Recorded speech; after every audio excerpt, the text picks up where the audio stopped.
thought I would share with you how I'm going to put in an Afterthought heel on the sock. So first of all, I've marked where I'm going to put my heel. I marked it with a stitch marker, and I'm going to pick up the row above the stitch marker and the row below the stitch marker. Pick up half of my stitches.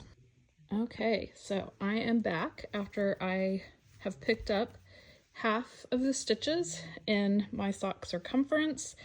I picked up a row above and a row below where I had put the stitch marker in for going to be the center of my heel cut.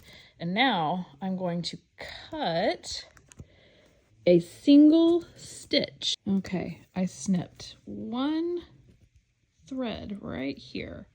And now I'm going to unravel that this way and then unravel it this way.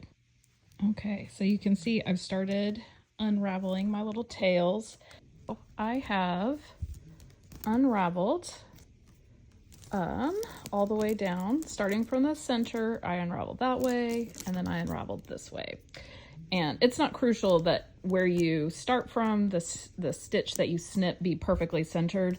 You just want to leave tails on each side so that you can use those to clean up at the end and make sure you don't have a gap around the corners of your heel. So what I'm going to do next is take my contrast yarn and I'm going to knit across here. I'm going to pick up 2 stitches in the gap, and then I'm going to knit back over the other way and pick up 2 stitches over here to close those gaps up.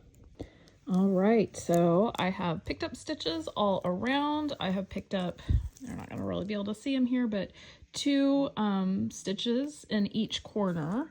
I actually picked up 2 kind of bars of stitches, and I'll knit those together to try to close up those holes as much as possible. And I also put a little marker in here just to remind me which end is my beginning of round. And so now I'm going to knit 2 rounds just plain, and then I will start doing a decrease at this end and this end and this end and this end every other round. I'm just decreasing on my heel every other round, and I'm going to keep going until I have 10 stitches left on each needle. So I have knit until I have 10 stitches left on each needle, and my next step is going to be to Kitchener those together, and then I will just need to weave in my ends and I'll be finished. All right, I forgot to show you me Kitchenering the heel, but I have done that up there and my heel is now complete.